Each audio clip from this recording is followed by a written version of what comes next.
चलिए, आजादी का अमृत महोत्सव समापन समारोह। तो आपने देखा कि हम लोगों ने आजादी के कितने वर्ष पूर्ण किए हैं?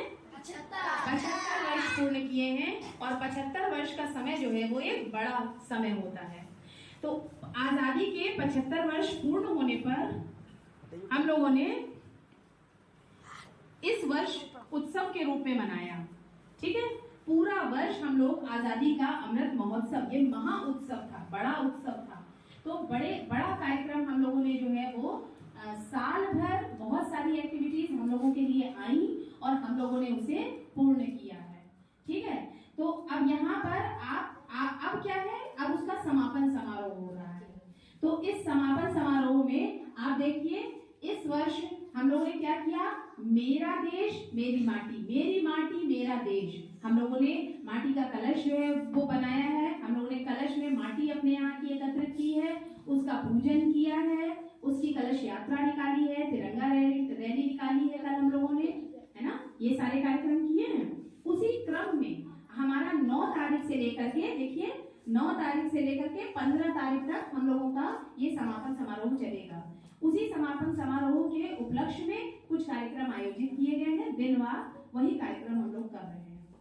तो आज हमारा तीसरा दिन है, 11 अगस्त तीसरा दिन है। और तीसरे दिन में कार्यक्रम क्या है हमारा? वीरों की गाथाओं की कहानियों का वाचन कक्षा में होना है। उसके साथ ही साथ 20 वृक्ष जो है वो आपको पौधरोपण करने हैं। एक वृक्ष प्रत्येक बच्चे को दे दिया जाएगा। वो वृक्ष आपका होगा, आपको उसकी देखभाल करनी है, पानी डालना है, उसकी देखरेख करनी है, उसे बड़ा करना है। ठीक है, ये एक जिम्मेदारी 20 बच्चों को दी जाएगी आज की डेट में, तो वो आपको संपादित करना है। ये 2 एक्टिविटीज जो हैं वो आज के कार्यक्रम के लिए निर्धारित की गई हैं। इसी क्रम को कल आगे बढ़ाया जाएगा। जो आज आप लोग यहाँ पर अभी वाचन करेंगे, पढ़ेंगे, समझेंगे, सीखेंगे, वही चीजें आपसे कल निबंध प्रतियोगिता के रूप में लिखवाई जाएंगी। यहाँ पर निबंध प्रतियोगिता आयोजित होगी। आपसे भारत को सोने की चिड़िया कहा जाता था। इतनी धन संपदा थी, कच्चा सामग्री थी, इतनी ज्यादा प्रचुर मात्रा में है कच्ची सामग्री, और जाने कितना संपदा का भंडार है हमारे भारत देश में। लोगों ने इस चीज को जाना और जानने के बाद में लोगों ने सोचा कि इस जगह पर तो हम कब्जा ऐसे तो नहीं कर पाएंगे। हाँ, किसी उद्देश्य पूर्वक अगर हम जाते हैं भारत में तो हम वहां पर अपना स्थान बना सकते हैं और शायद हम उस पर अपना कब्जा भी जमा सकते हैं। तो उन्होंने क्या किया? उन्होंने भी यही नीति अपनाई कि हम व्यापार करने के उद्देश्य से जो है वो भारत जाएंगे। तो वो भी आए यहाँ पर, इसी उद्देश्य से आए। और कहाँ से आए? पानी के मार्ग से आए। ऐसे नहीं कि थल मार्ग से नहीं आए, जल मार्ग से आए, समुद्री मार्ग से वो आए हमारे देश में और व्यापार करने के लिए आए। समुद्री तटों पर उन्होंने अपनी अपनी एक ऑफिस खोल लिया, है ना, अपनी कंपनी का एक ऑफिस खोल लिया। तो ईस्ट इंडिया कंपनी आई थी, अंग्रेजों की ईस्ट इंडिया कंपनी आई थी हमारे देश भारत में, और वहां पर आकर के उसने क्या किया? अपना व्यापार स्थापित किया।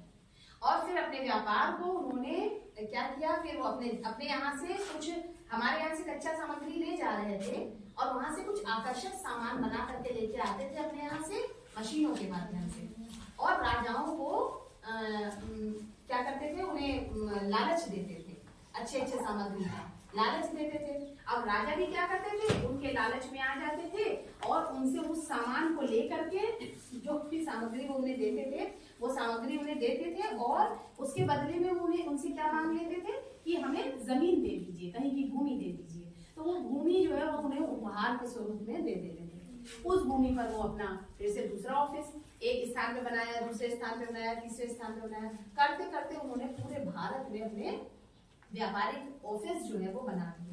ठीक है, और उन कार्यालयों के बाद में फिर वहां आवास भी बनाते गए। इसी तरीके से राजाओं को प्रलोभन दे करके वो हमारे देश भारत में व्यापार करने के उद्देश्य से आए और फिर उन्होंने अपने पैर जमा लिए। फिर धीरे धीरे हम ही लोगों को हमारे ही घर में गुलाम बना दिया। ठीक, फिर वो जब हम धीरे धीरे उनके अंडर में आ गए, इस्लाम का अंत हो गया। इस्लाम के अंत के साथ साथ अंग्रेजी संप्रदाय हमारे यहाँ घुस गया, और फिर उसके बाद उन्होंने बहुत लंबे समय तक हम लोगों को अपना गुलाम बना करके रखा। अपने लोगों को ऊंचे पद पर रखते थे, है ना, अपने लोगों को ऊंची ऊंची नौकरियां देते थे, और हम लोगों को क्या करते थे? हम लोगों को छोटे काम देते थे। हम अपने ही देश में गुलाम बन करके रहेंगे। तो ये किसी को भी अच्छा लगेगा कि अपने ही देश, हमारे ही घर में आकर के कोई हम पर ही राज करे और उसके बाद फिर हमें गुलाम बना करके हमें नौकरों की तरह इस्तेमाल करे? ये अच्छा लगेगा किसी को भी? नहीं अच्छा लगेगा। तो हमारे यहाँ के लोगों को भी अच्छा नहीं लगा।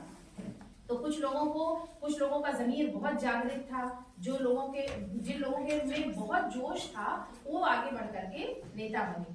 ठीक है, वो जो है उन्होंने अगुवाई करी कि कैसे हमारे देश में कोई हमें गुलाम बना सकता है। तो उन्होंने क्या किया कि फिर धीरे धीरे उन लोगों ने संघर्ष करना शुरू किया। फिर धीरे धीरे लोग आगे बढ़े और आगे बढ़ करके लोगों ने इसका विरोध करना शुरू किया कि इनको हमें बाहर जो है वो निकालना है। तो कैसे इनकी गुलामी से, एक अकेला व्यक्ति इस संघर्ष को नहीं कर सकता था।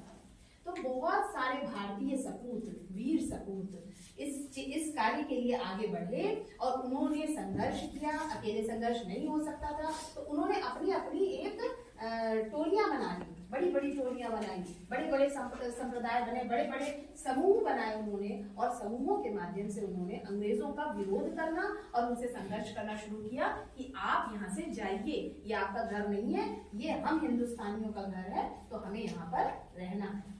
ठीक है, तो जब इस संघर्ष में, अब इस संघर्ष में किन किन लोगों ने भाग लिया, उसी चीज का स्मरण करने के लिए इस संघर्ष में, और फिर हमें आजादी दिलाई। कब आजादी प्राप्त हुई थी?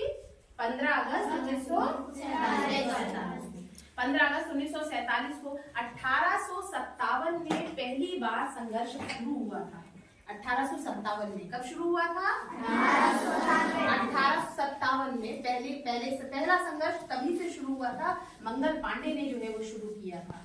ठीक है, तो शुरुआत वहां से हुई थी और एक लंबा संघर्ष, लगभग 100 वर्षों का संघर्ष लगातार 1857 से शुरू हुआ और 90 से 100 वर्षों का, मतलब बहुत लंबा संघर्ष हमने किया। एक दिन के संघर्ष से आजादी नहीं मिली, मतलब कई वर्षों तक हम संघर्ष करते रहे, लड़ते रहे, विरोध करते रहे, और उस विरोध के बाद में हम लोगों को आजादी प्राप्त हुई। कब? 15 अगस्त 1947 को। ठीक है, तो इस दरमियान, इस लंबे समय के दरमियान 90 से ज्यादा वर्षों तक संघर्ष किया हम लोगों ने। तो इस संघर्ष के दर में किन महान वीरों ने, वीर भारतीय सपूतों ने अपना योगदान दिया और आगे बढ़ करके इस स्वतंत्रता की लड़ाई में अपना योगदान दिया है, उन्हीं का स्मरण करने के लिए आज का ये सभा जो है वो आज की आयोजित की गई। ठीक है, तो आपने अभी देखा, यहाँ पे देखिएगा, वीरों की गाथा, कहानियों का वाचन। आज का जो कार्यक्रम है वो ये है कि आपको वीरों की गाथाएं वाचित करनी है, बोलनी है, यहाँ पढ़नी है, पढ़ के समझनी और सुननी है। फिर क्या होगा, जो आज आप सीखेंगे, इसी सीख का कल आपकी परीक्षा होगी, कल की डेट में। कोई बच्चा एब्सेंट नहीं होगा, है ना? एब्सेंट नहीं होगा। अगर आपको नहीं आता होगा तो यहाँ पर सिखाया और बताया जाएगा। ठीक है, आपको बताया जाएगा, तो कोई बच्चा भी एब्सेंट नहीं होगा, क्योंकि 15 अगस्त हमारा राष्ट्रीय पर्व है। उस राष्ट्रीय पर्व को मनाना है, तो थोड़ी सी प्रैक्टिस करनी पड़ेगी ना हम लोगों को। तो जो हमें नहीं आता है वो हमारे टीचर्स बैठे हुए हैं आप लोगों के, तो वो आपको